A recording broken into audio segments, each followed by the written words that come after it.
KPCC president പദവിയിൽ 1 വർഷം പൂർത്തിയാക്കുന്ന സണ്ണി ജോസഫിലേക്ക് മന്ത്രിസ്ഥാനമെന്ന പുതിയ ദൗത്യം വന്നുചേരുമോ? പേരാവൂരിലെ പ്രചാരണ ഘട്ടത്തിൽ തന്നെ ജയിച്ചാൽ സണ്ണി ജോസഫ് മന്ത്രിയാകുമെന്നുള്ള സൂചന കോൺഗ്രസ് നേതാക്കൾ നൽകിയിരുന്നു. കെ സുധാകരന്റെ പിൻഗാമിയായി 1 വർഷം മുമ്പാണ് സണ്ണി ജോസഫ് KPCC അധ്യക്ഷ പദവിയിലെത്തിയത്. നേതൃത്വം ആ തീരുമാനം ആലോചിക്കുന്ന ഘട്ടത്തിൽ KPCC അധ്യക്ഷ പദവിയോട് അത്രയൊന്നും താൽപര്യമില്ലായിരുന്നുവെങ്കിലും തുടർന്ന് അദ്ദേഹം സജീവമായി രംഗത്തിറങ്ങുകയായിരുന്നു. പേരാവൂർ MLA എന്ന നിലയിലും KPCC പ്രസിഡന്റ് എന്ന നിലയിലും സണ്ണി ജോസഫിന് തിരക്കുകളേറി. ഷാഫി പറമ്പിൽ, PC വിഷ്ണുനാഥ്, AP അനിൽകുമാർ എന്നിവർ വർക്കിംഗ് പ്രസിഡന്റുമാരായി നിയോഗിക്കപ്പെട്ടതോടെ സണ്ണി ജോസഫിന് വലിയ ആശ്വാസമായി. പ്രസിഡന്റ് പേരാവൂരിൽ വീണ്ടും സ്ഥാനാർത്ഥിയായപ്പോൾ ഷാഫി പറമ്പിൽ കേരളം മുഴുവൻ സഞ്ചരിച്ച് പ്രചാരണത്തിന് ചുക്കാൻ പിടിക്കുന്ന കാഴ്ചയാണ് പിന്നീട് കണ്ടത്.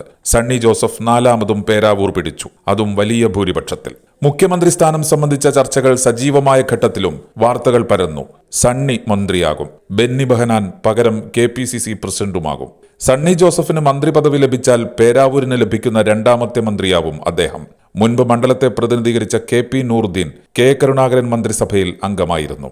സണ്ണി ജോസഫ് KPCC അധ്യക്ഷനായ കാലയളവിൽ 3 തിരഞ്ഞെടുപ്പ് വിജയങ്ങളാണ് UDF-നുണ്ടായത്. നിലമ്പൂർ ഉപതെരഞ്ഞെടുപ്പ്, തദ്ദേശ തെരഞ്ഞെടുപ്പിലെ വിജയം, ഇപ്പോൾ നിയമസഭാ തെരഞ്ഞെടുപ്പിലെ ഉജ്ജ്വല വിജയം. അങ്ങനെ അഭിമാനത്തിന് വകയുള്ള നേട്ടങ്ങളുമായാണ് സണ്ണി ജോസഫിന്റെ രാഷ്ട്രീയ യാത്രകൾ. ഏജനറ്റ് ന്യൂസ്, ഇരിട്ടി.